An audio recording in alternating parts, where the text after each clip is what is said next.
Good morning sir. आज शिक्षा से आधारित क्वेश्चन और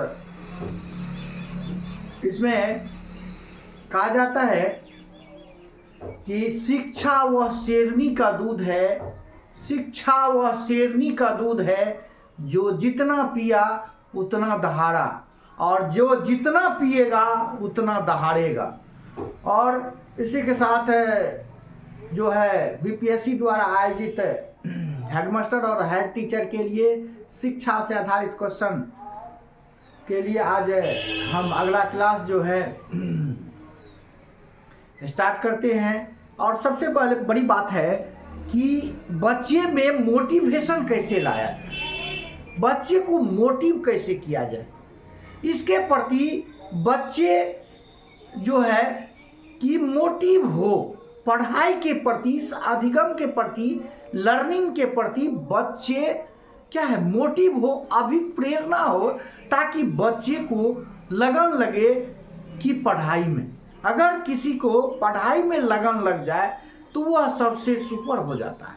और इसीलिए मोटिवेशन, अभिप्रेरणा जरूरी है बच्चे में। कहा जाता है अभिप्रेरणा, अभिप्रेरणा क्या है, मतलब कहने का तात्पर्य है कि अभिप्रेरणा से हमारा तात्पर्य क्या है, अभिप्रेरणा से हमारा तात्पर्य क्या है। कहता है अभिप्रेरणा से हमारा तात्पर्य उस मानसिक, बौद्धिक या परामर्श से है, उस मानसिक, बुद्धि या परामर्श से है जो समयानुसार कार्य के निष्पादन हेतु में शिक्षक या अनुभवी व्यक्तियों एवं सहयोगियों से प्राप्त होती है। मतलब अनुभव व्यक्ति से प्राप्त होता है। अभिप्रेरणा एक स्वतः जागृत मानसिक शक्ति है और अभिप्रेरणा से हमारा तात्पर्य बौद्धिक संतुष्टि है जो हमें अपने कार्य को संपादित करने के लिए प्रेरित करती है, जो हमें कार्य को संपादित करने के लिए क्या करते हैं, प्रेरित करते हैं। और अभिप्रेरणा ही जीवन में सबसे सफल बनाता है। किसी को सफलता में जो है सबसे अच्छा आदत है अभिप्रेरणा, और अभिप्रेरणा से हम लोग सीख करके जो है सफलता प्राप्त करते हैं। कहता है अभिप्रेरणा के प्रकार, आंतरिक अभिप्रेरणा कहा जाता है। आंतरिक अभिप्रेरणा क्या है, आंतरिक मतलब क्या है, अंदर भूख लगना, प्यास लगना, नहीं क्या है, कहता है भूख लगना, प्यास होना, चाहत और नींद, ये क्या आंतरिक। और बाह्य क्या है, जैसे हम लोग बाह्य कहते हैं बाहरी, पुरस्कार एवं सम्मान, प्रतिष्ठा, ये क्या है, बाह्य अभिप्रेरणा है। क्या है, बाह्य अभिप्रेरणा है। अब कहा जाता है अभिप्रेरणा, उसके बाद कहता है अभिप्रेरणा किसी विद्यार्थी के लिए अधिगम के दौरान, किसी विद्यार्थी के लिए अधिगम के दौरान, अधिगम के उपरांत, अधिगम के दौरान या अधिगम के उपरांत संजीवनी का काम करता है।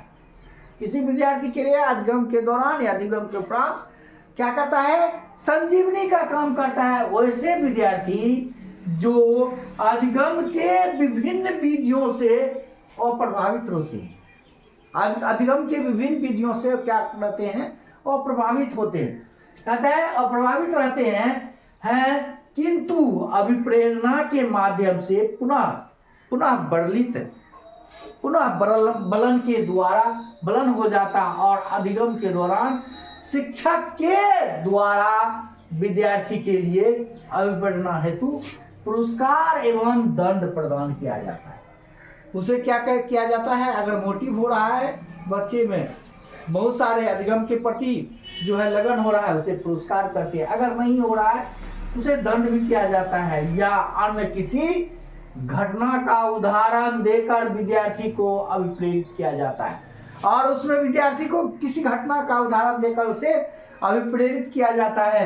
नहीं, अपने शिक्षक के द्वारा प्राप्त अभिप्रेरणा से विद्यार्थी अधिगम के विभिन्न स्तर पर आगे बढ़ता जाता है। मतलब अधिगम के विभिन्न स्तर पर आगे क्या होता है, विद्यार्थी बढ़ते जाता है। और कहता है मूल्यांकन क्या है, कहता है मूल्यांकन से आप क्या समझते हैं, मूल्यांकन से आप क्या समझते हैं। मूल्यांकन से हमारा तात्पर्य उस परीक्षण या अधिगम की अवलोकन विधि से है ने जिसका संपादन क्या कहते हैं, विद्यार्थी के सर्वांगीण विकास हेतु, विद्यार्थी के सर्वांगीण विकास हेतु विभिन्न स्तर पर अधिगम के दौरान या अधिगम के उपरांत संपादित किया जाता है। मतलब अधिगम के दौरान भी या अधिगम के बाद भी क्या करते हैं, क्या करते हैं, एवल्यूएशन करते हैं, बच्चे का एवल्यूएशन, ताकि बच्चे में कैसा विकास हो रहा है, कैसे वह जो है वह आगे बढ़ रहा है। और कहा जाता है मूल्यांकन के प्रकार है, मूल्यांकन के 3 प्रकार है। एक होता है रचनात्मक, एक होता है योगात्मक और तीसरा होता है निदानात्मक। मूल्यांकन के क्या है, प्रकार।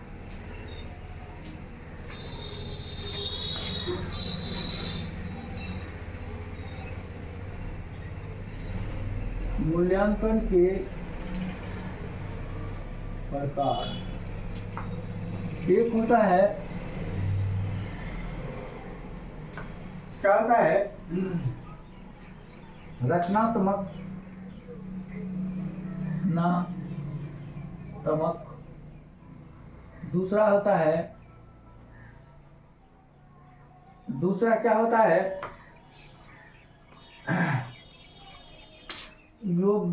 योग्यात्मक या तमक, तीसरा होता है निदानात्मक,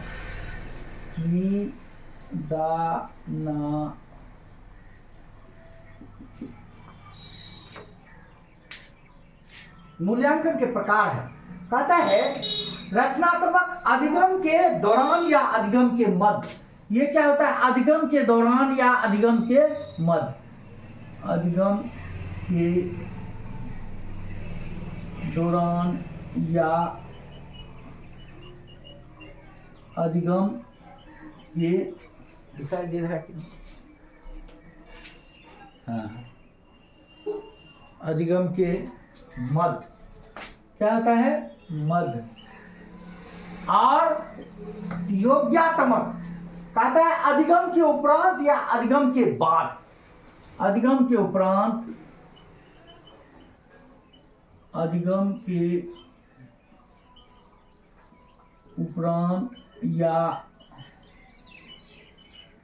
अधिगम के बाद। अब तीसरा है, तीसरा की बात करते हैं। तीसरा क्या है, निदानात्मक। कहता है निदानात्मक, वैसे विद्यार्थी जो अपने, अब क्या कहता है, वैसे विद्यार्थी जो अपने अधिगम के दौरान क्या है, वैसे विद्यार्थी जो अधिगम के दौरान क्या होता है, वैसे विद्यार्थी जो अधिगम के दौरान या उपरांत कहता है, या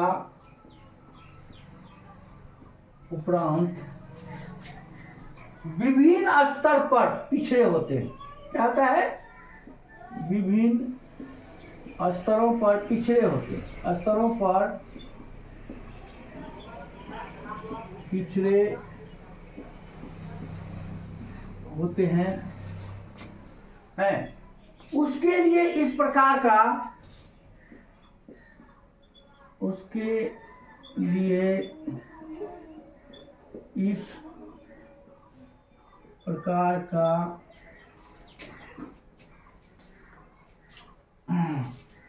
क्या करते हैं, उसके लिए इस प्रकार का क्या करते हैं, मूल्यांकन संपादित होता है। क्या होता है, मूल्यांकन संपादित होता है। क्या होता है, संपादित होता है। किसके लिए? मतलब जो काम क्या कर रहा है, या तो विद्यार्थी अधिगम के दौरान या अधिगम के विभिन्न स्तर को पिछड़े रहते हैं। मतलब कहने का तात्पर्य है अधिगम से विभिन्न स्तर से पीछे रहते, उसे हम निदानात्मक, वह एक प्रकार का जो मूल्यांकन जो है अंतिम रूप से उसका निदान करते हैं। अब कहता है मूल्यांकन की विधि, मूल्यांकन के विधि मतलब मेथड्स ऑफ इवैल्यूएशन, मूल्यांकन की विधि। अब मूल्यांकन के विधि की जब बात करते हैं तो मूल्यांकन के विधि क्या कहता है, मूल्यांकन का संपादन विभिन्न स्तर पर करते हैं। क्या करते हैं? मूल्यांकन का संपादन विभिन्न स्तर पर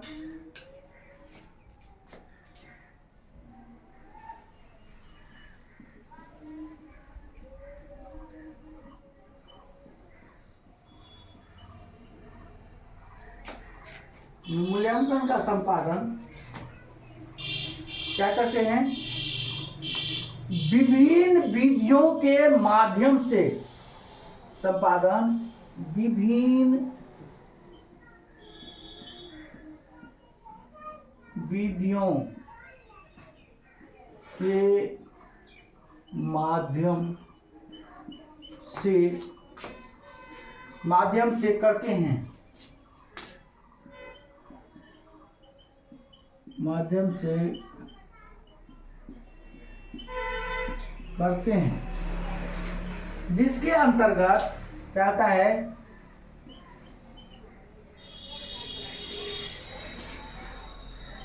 जिसके अंतर्गत, जिसे अंतर्गत क्या आता है,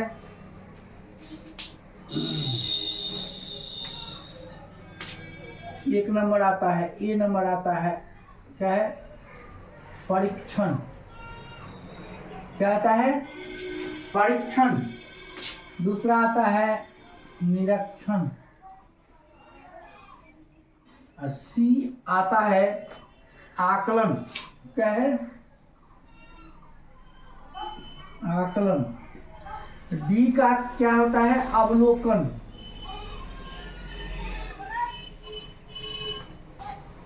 उसके बाद ई आता है, क्या आता है? लिखित परीक्षा विधि। क्या होता है? लिखित परीक्षा विधि। एफ आता है, क्या आता है? जांच विधि। क्या आता है? टेस्ट करते हैं, जांच विधि।